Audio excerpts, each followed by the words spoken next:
우리가 최근에 이제 의무화된 게 있잖아요. 동물 등록제.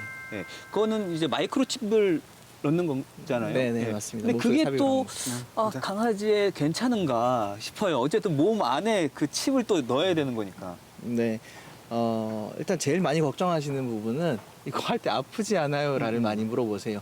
아프죠. 당연히 아픈 건 맞아요. 근데 잠깐 따끔하면 될 정도고, 강아지들은 실제로 주사를 맞을 때 사람들보다 통증을 그렇게 많이 느끼지는 않아요. 왜냐하면 사람보다 강아지 피부에는 감각세포들이 그렇게 조밀조밀하게 많이 있질 않아요. 털이 덮여 있다 보니까.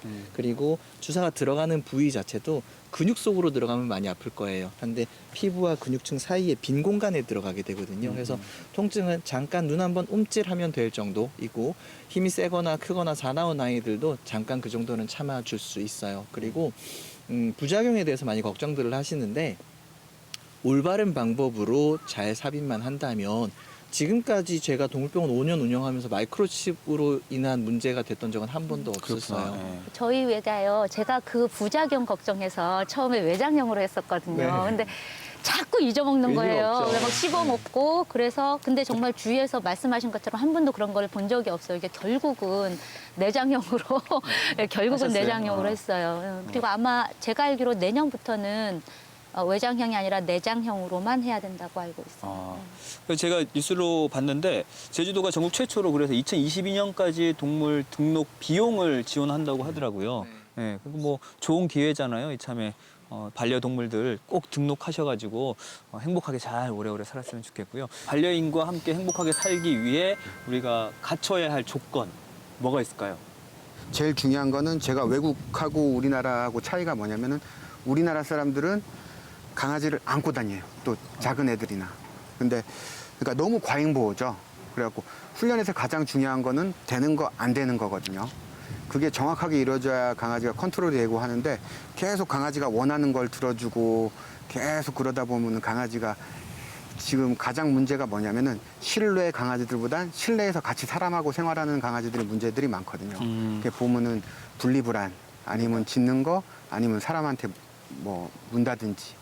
근데 그거는 제가 봤을 때는 보호자의 그런 역량이 가장 커요. 왜냐하면은 강아지는 어렸을 때는 뭐 2개월 뭐 몇 개월 됐을 때까지는 강아지 어미가 가리키잖아요.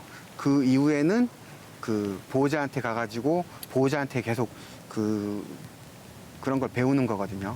근데 제일 중요한 거는 제가 봤을 때는 너무 과잉보호하지 않고 일단은 되는 거 안 되는 걸 정확하게 구별해 줄 수 있는 거예요. 그래서 저는 지금 반려동물 업계에서 일을 하고 있지만, 주변의 지인이나 우연히 알게 된 분들이 저 강아지 키우고 싶은데 이런 얘기, 고양이 키우고 싶은데 이런 말씀을 하시면 일단 저는 무조건 말리고 봐요. 그리고 특히나 그분의 15년 뒤, 20년 뒤까지를 생각을 해봐야 된다는 거예요. 예를 들어서 미혼의 대학생이 강아지를 하나 데리고 왔어. 그러면 그 아이가 15년에서 20년 동안 강아지가 생존할 텐데, 그 사이에 그분은 취업도 해야 될 거고, 남자라면 군대도 갔다 와야 될 거고, 결혼도 해야 될 거고, 본인의 자녀도 생길 거란 말이죠. 그 과정 속에서 계속 강아지와 함께 평생 강아지가 숨을 거둘 때까지 책임져 줄 수 있느냐를 물어봤을 때는 다들 조금씩 한 발 빼시더라고요. 그리고 특히나 시간적으로 본인의 입장이 바뀌면서 원치 않게 강아지를 절대 키울 수 없는 상황이 되는 경우들도 있어요.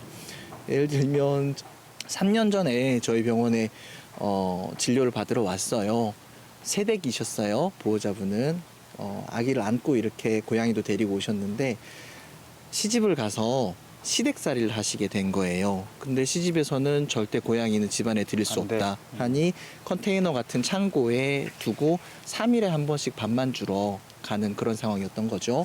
그래서 간이 안 좋아졌어요. 고양이는 주기적인 식사를 하지 못하면 간이 안 좋아질 수 있거든요. 그래서 검사해보니 간 수치가 좀 안 좋아서 아까 말씀드렸던 한 이틀 입원해서 수액 좀 맞고 간 집중 치료하면 살아날 수 있어요. 그리고 중요한 건 이후로도 간 보존 영양제를 좀 챙겨 먹여야 되는데 괜찮으시겠어요? 해봤더니 안락사 이야기를 꺼내시는 거예요. 저는 그렇게 할 자신이 없어요. 지금 상황이 이래서. 그래서 그러면 안락사 비용 주시고 가세요. 이 친구 안락사를 하든 살리든 제가 알아서 해볼게요. 왜냐하면 저는 수의사로서 치료할 수 있는 기회를 박탈당한다는 게 가장 큰 스트레스거든요. 제가 보니 치료할 수 있겠는데 별거 아닌데 그냥 밥 못 먹어서 간이 조금 안 좋아진 것 같은데 안락사를 요청한다는 거는 저에게 치료하지 마시오. 당신의 직업이 수의사이지만 치료하지 마시오. 그게 가장 힘든 부분이라 일단 치료해보고 싶었어요. 그래서 보호자분 돌려보내고 치료를 했더니 웬걸 너무 빠르게 건강 회복이 되는 거죠. 그래서 지금 그 친구는 몸무게가 9kg가 됐어요. 고양이들 보통 4, 5kg, 커야 4, 5kg, 6kg 정도 나가는데 9kg가 됐어요. 그래서 지금까지 아직도 행복하게 너무 잘 살고 있습니다. 그 수의 선생님 말씀하신 것처럼 정말 그 좀 저희도 많은 사람들이 개를 기르는 거를 원치 않거든요. 정말 준비되신 분들이 책임감 있는 분들이 개를 길렀으면 좋겠어요. 그러니까 개든 고양이든 반려동물, 뭐 다른 여타의 다른 마찬가지로. 그래서 저희 나름대로 어떤 체크리스트를 만들었거든요. 보여드릴까요? 아, 네네. 네. 반려동물을 맞을 준비가 되었나요? 그래서 키우기 전에 체크리스트예요. 네. 그래서 일단 모든 가족 구성원이 동의를 했는가. 나 혼자만이 아니라 모든 가족이 같이 살아야 되잖아요. 그다음에 수명이 아까 이제 말씀하신 것처럼 15년, 요즘은 이제 20년, 제 주변에도 개나 고양이가 20년 이상 산 경우를 요즘을 많이 봐요. 네, 그래서 이 친구를 입양을 하면 20년은 얘랑 같이 책임을 져야 된다라는 생각을 가지고 시작을 하셔야 될 거고요. 그리고 그 와중에는 질병이나 문제 행동들이 분명히 나타나거나 온 민원, 주변인들과의 갈등들이 나타날 수 있다라는 것도 이제 명심을 하셔야 될 거고요. 그리고 환경이 바뀌어도 책임지고 돌봐줄 수가 있어야 됩니다. 아까 말씀드렸던 이사 것처럼, 같은, 네, 네. 그렇죠. 그러니까 주거 환경이 바뀌면서 버려지는 경우들이 있거든요. 그다음에 산책시켜주거나 함께 해줄 수 있는 시간이 이제 본인이 충분히 있는지도 이제 고민을 해보시고요. 그다음 어떤 경제적인 부분 역시 무시를 못해요. 그래서 어떤 기본적인 식비, 검진비, 예방접종 뭐 이런 것들을 충당할 마음의 준비가 되어 있는지, 그다음에 여러 문제 상황들, 아까 말씀드렸던 것처럼 어떤 문제 행동들을 보일 수 있을 때 이런 것들을 잘 극복할 수 있는 이제 이런 마음의 준비도 있어야 될 거고요. 그다음에 의외로 이게 또 많은데 요즘 알레르기가 굉장히 많으세요. 그래서 입양을 하셨다가 가족 중에 알레르기가 있어서 파양을 하는 경우들이 종종 있거든요. 그래서 알레르기 의무 확인했으면 좋겠고요. 그리고 중성화의 동물 등록 필수입니다. 반려동물을 가족으로 맞이하려면 당신은 깔끔한 청소부가 되어야 하고 부지런한 트레이너가 되어야 하고 안전을 지키는 보호자가 되어야 합니다. 가족이 되기 전 생각해 보세요. 당신은 당신은 좋은 가족이 될 준비가 되었나요?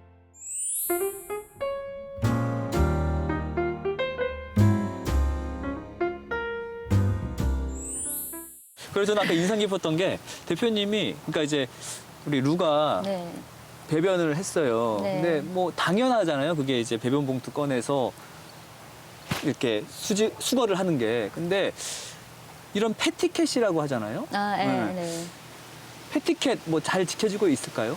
그럼 어떤 걸 좀 지켜야 되는지 패티캣 몇 가지만 좀 소개해 주실까요? 제가 갑자기 떠오르는 건 그거 있어요. 강아지를 데리고 산책을 하잖아요. 그러면 우리나라 분들은 안고. 바로 만져요.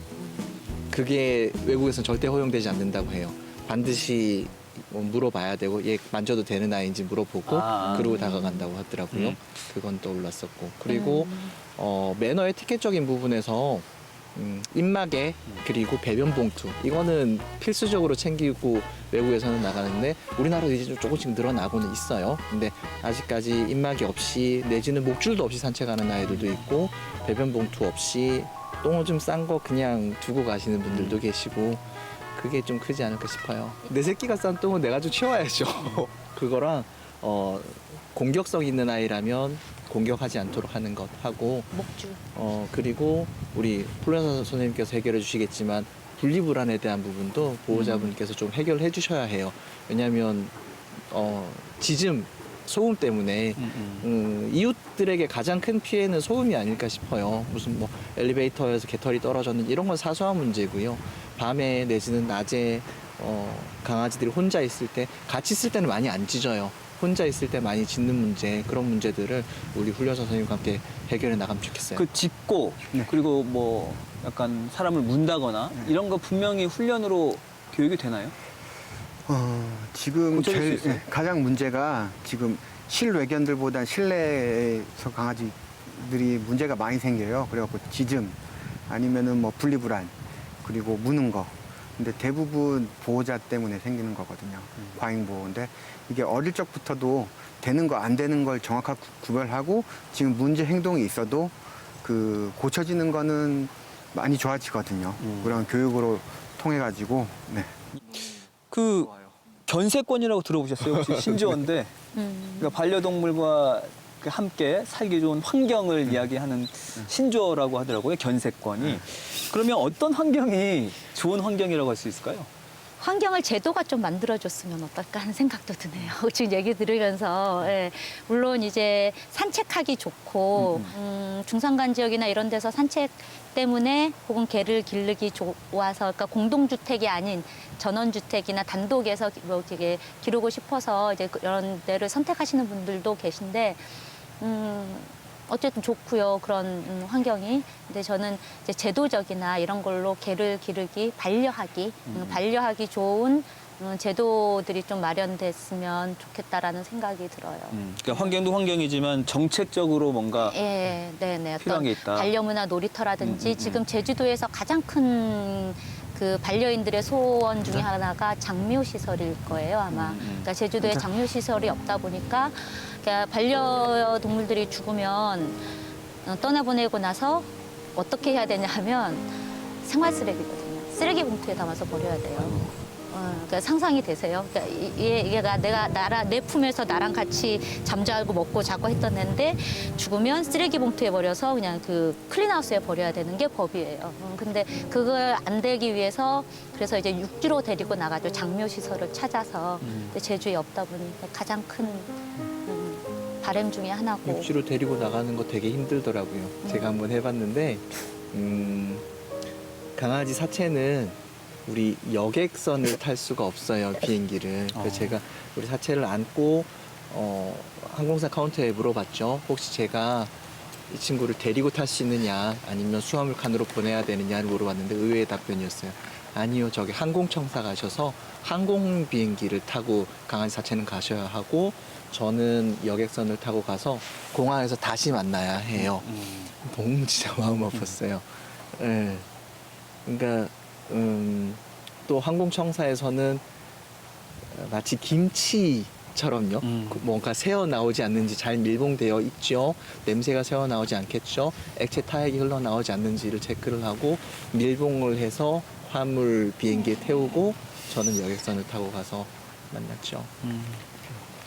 그 장묘 시설 네, 네. 그게 어쨌든 제주에는 없으니까 그게 이제 계속 도지사 공약이기도 했고 뭐 추진한다라는 의지를 계속 뭐 표명은 하지만 실제로 의지가 있는지는 의지가 있으면 사실 할 수 있을 거예요. 근데 이번에 또 없어졌다고 하더라고요. 그 정책이. 그래서 지금 좀 그리고 주셨는데, 아까 하나 더 네. 그 우리 저기 누구 같은 경우도 그 돌보아줄 곳이 없어서 지금 이제 왔다고 했었잖아요.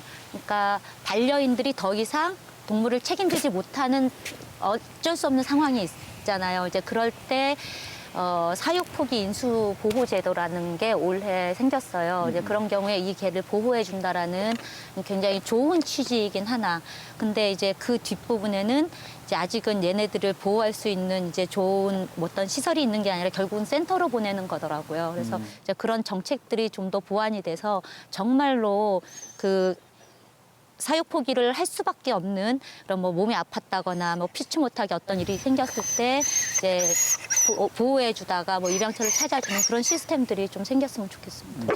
저는 좀 아쉬운 게 있다면은 그게 운동장 강아지들 풀어놓고 뛰어놀 수 있게끔 하는 데가 많지가 않아요. 그러니까 외국 같은 경우에는 대부분 다 돼 있거든요. 그래가지고 뛰어놀기도 하고 하는데 그런 게 조금 아쉽고 왜냐하면은 저희가 뭐 다른 운동장에 강아지하고 놀러 가거나 뭐 풀거나 해버리면은 뭐 비반려인들이 뭐 소리 지른다든지 그러니까 안 된다고 하죠. 그러니까 외국하고 그런 게 조금 차이가 나고 지금 우리나라 같은 경우에는 뭐 강아지라든지 뭐 지금 선진화되면서 강아지 수가 굉장히 늘어났잖아요. 반려인들하고. 그래가지고 호텔이라든지 강아지 호텔이라든지 뭐 유치원이라든지 많이 생기고 했는데 외국 같은 경우에는 패시터 문화 아, 그게 굉장히 많아요. 패시터들이 집에 찾아가서 집으로 와서, 네, 네. 관리해주고. 비용은 또 좀 들겠네요. 그렇게 되면. 반려동물들한테는 어디 가는 것보다 자기가 있는 그치, 곳에 그치. 가장 좋죠. 제가 그 여담인데 최근에 이제 지인분이 가셔가지고 저 제주를 잠시 떠나 있게 돼서 제가 가서 돌봐드리러 갔거든요. 근데 아파트예요. 근데 그 옆집에 할머니가 누구요? 그래서 영정행 영혜수다. 그러니까 아 요즘은 세상이 좋아서 개돌보미도 있대. 막 이렇게 얘기를 하시더라고요. 네 맞아요. 개돌보미. 어르신들 입장에서는 이거 뭔 일이지? 할 수도 네, 있겠네요. 신기하셨나 봐요. 개돌보미도 있대. 오늘 세 분과 이야기를 나눠보니까 저는 이 토리와 행복하게 앞으로 더 오래오래 살려면 더 많은 공부를 해야겠다라는 생각이 들었어요. 예, 많이 느꼈고 앞으로 더 책임감 있게 더 신중하게 더 반려생활 더 이어가도록 해야겠다 이런 다짐을 했습니다. 세 분 때문에 그런 거니까요. 정말 진심으로 감사드립니다. 네, 고맙습니다. 감사합니다. 네. 감사합니다. 자, 그럼 저희는 다음 주에 더 유익한 콘텐츠를 찾아서 여러분을 찾아뵙겠습니다. 안녕히 계십시오.